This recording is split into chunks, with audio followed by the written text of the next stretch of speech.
बनाएंगे तो जैसे जैसे बताती गई वो बनाती गई, लेकिन नहीं मिला।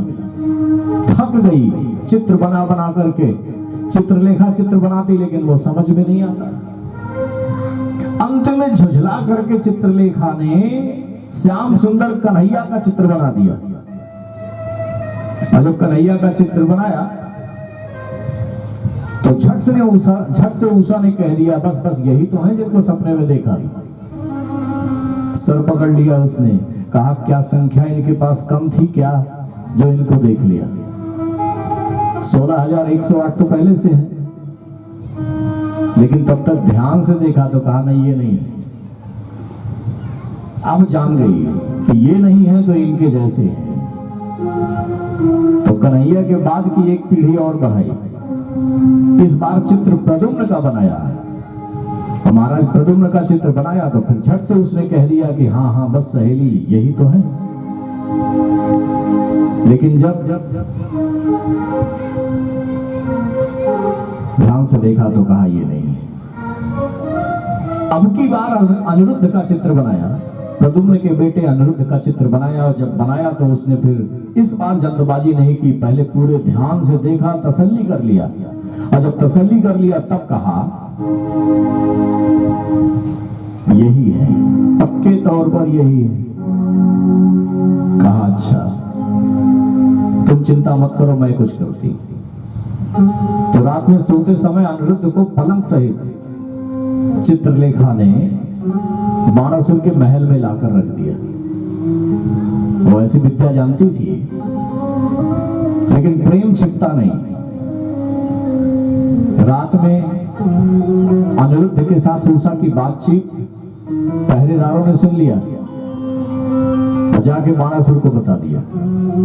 कहा महाराज मामला बिगड़ जाएगा, कुल में कलंक लग जाएगा। तो बाणासुर भाग कर गया और अनिरुद्ध को बंदी बना लिया। और बंदी बना लिया तो किसी को हलचल नहीं हुई, लेकिन देवर्षि नारद को हो गई। आज देवर्षि नारद पहुंचे भगवान के पास, भगवान के चरणों में सर झुकाया। भगवान ने प्रश्न किया देवर्षि कैसे पधारे? कहा कुछ नहीं भगवान बस दर्शन करने आया हूं।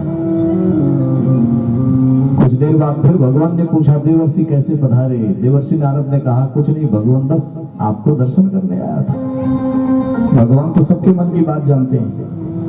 भगवान ने कहा रोज तो दर्शन करने जब आते थे तो ज्यादा देर रुकते नहीं थे, आज क्या मामला है कि फेविकोल की तरह चिपक गए? इंतजार किया कुछ देर तक। भगवान ने कहा कि नारद जी क्या बात है? कहा कुछ नहीं भगवान माता जी का भी दर्शन हो जाता तो बड़ा आनंद आता। भगवान ने कहा अच्छा तो ये बात है, और कोई बात हो तो मुझसे कहो। कहा नहीं भगवान कोई बात नहीं है। देवी रुक्मिणी भी आई, और जब देवी रुक्मिणी आई तो भगवान देवी रुक्मिणी के चरणों में देवर्षि नारद ने प्रणाम किया। और प्रणाम करने के बाद झट से एक प्रश्न किया। कहा माता जी परिवार सब कुशल तो है ना? भगवान को हंसी आ गई। सारी दुनिया की कुशलता का जिम्मा मैं लेके चलता हूं, मेरी कुशलता नारद जी पूछ रहे हैं, मेरे परिवार की नहीं। रहा गया नारद जी से, फिर कहा माता जी परिवार लंबा है, सब ठीक तो है ना? भगवान ने कहा सीधे सीधे क्यों नहीं कहते हो, जो आग लगाने आए हो वही लगा दो। देवी रुक्मिणी ने कहा कि नारद जी आप ही बताओ ना क्या कहना चाहते हो? कहा कुछ नहीं माता जी सब ठीक है, बहुत दिनों से अनिरुद्ध को नहीं देखा। भगवान ने कहा वही दिखाने आए हो क्या? तब फिर क्या हुआ? मामला खुल गया। और जब खुल गया तो देवी रुक्मिणी ने निवेदन किया। तब जाकर के भगवान ने तय किया कि बाणासुर से युद्ध करूंगा। नाती को छुड़ाना है तो युद्ध करना है।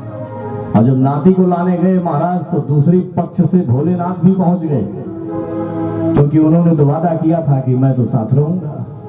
अब वैष्णवी शक्ति और शैव शक्ति में महाराज युद्ध हुआ। और उस युद्ध में ऐसा भयंकर प्रहार दोनों तरफ से होने लगा कि देवताओं को भी चिंता होने लगी कि ये क्या हो रहा है। भोलेनाथ कन्हैया के विपरीत युद्ध कर रहे हैं।